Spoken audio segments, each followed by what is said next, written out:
Assalamualaikum warahmatullahi wabarakatuh. Kami dari kelompok 5 akan menjelaskan video tentang indera pengecap dan indera penciuman. Pengertian indera pengecap. Indera pengecap merupakan istilah teknis indera rasa atau indera perasa yang dimiliki manusia sehingga bisa dirasakan rasa yang berbeda-beda. Sehingga manusia dapat merasakan perbedaan rasa pada saat memasukkan sesuatu ke dalam mulut. Proses tersebut melibatkan saraf yang ada pada kelompok sel rasa dalam pori-pori di permukaan lidah serta bagian mulut.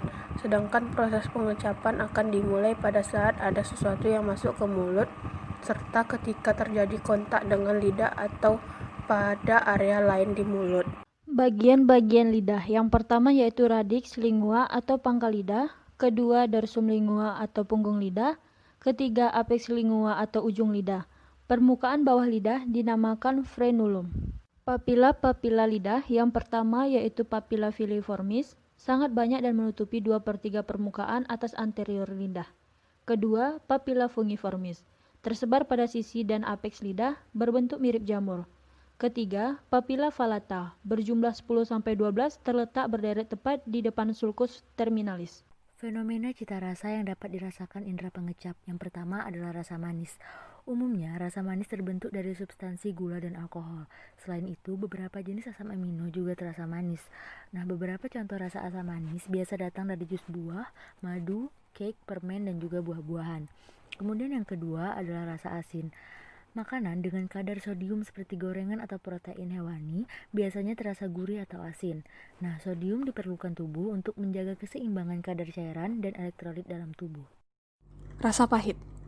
Indera pengecap juga bisa mendeteksi rasa pahit karena molekul-molekul dalam makanan, utamanya tanaman.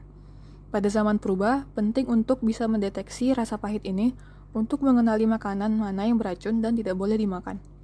Meski demikian, rasa pahit secara alami juga ada pada jenis makanan dan minuman seperti dark chocolate dan kopi. Rasa umami atau gurih. Istilah umami dikenal dunia karena bermula dari penemuan peneliti asal Jepang bernama Kikunai Ikeda tentang asam glutamat dari kombu, jenis rumput laut. Menurutnya, rasa gurih dari kombu ini berasal dari asam glutamatnya. Sejak itu, rasa umami diakui sebagai jenis rasa yang baru yang bisa dideteksi indera pengecap. Sebenarnya orang Indonesia pun sudah mengenal rasa ini sejak lama dan menyebutnya gurih. Hanya saja, istilah umami lebih populer di dunia internasional. Fenomena ageusia. Fenomena ageusia adalah kondisi di mana seseorang tidak bisa merasakan rasa apapun dari makanan yang dimakannya. Hal ini dapat disebabkan oleh beberapa kondisi, yaitu yang pertama, gangguan pada saraf pengecapan, baik pada saraf tepi ataupun saraf pusat di otak. Yang kedua, kerusakan pada bintik kecap lidah atau taste bud.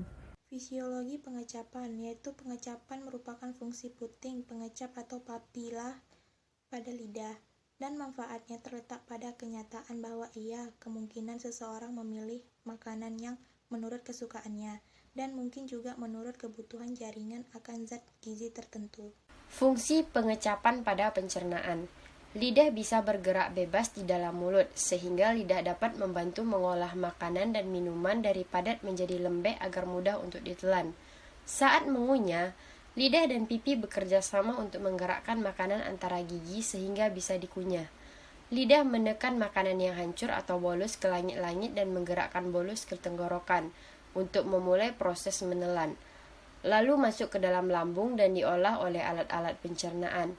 Gerakan lidah ini juga merangsang keluarnya air liur. Anatomi hidung. Hidung terdiri satu hidung bagian luar, piramid hidung, terbagi menjadi pangkal hidung, dorsum nasi, puncak hidung, ala nasi, kolumella, lubang hidung.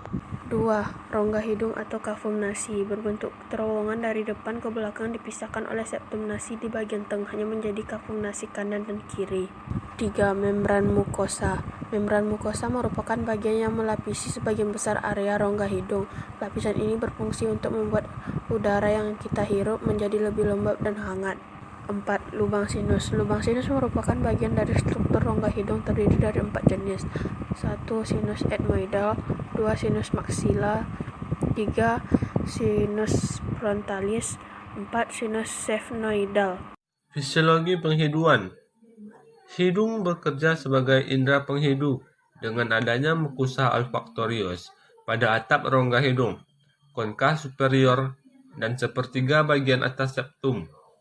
Bila kita ingin mengenali suatu bau, biasanya dengan cara difusi, dengan selaput lender, atau kita mengendus, yaitu menambah tekanan negatif guna menarik aliran udara yang masuk ke area olfaktorius. Gangguan dan macam-macam kelainan penghidu. Gangguan penghidu terjadi bila ada yang menghalangi sampainya partikel bau ke reseptor saraf atau ada kelainan pada nervus olfaktorius, mulai dari reseptor sampai pusat olfaktorius. Gangguan penghidu sering disadari sebagai gangguan indera pengecap. Terbagi atas 5 golongan, yaitu yang pertama anosmia, yaitu hilangnya bau.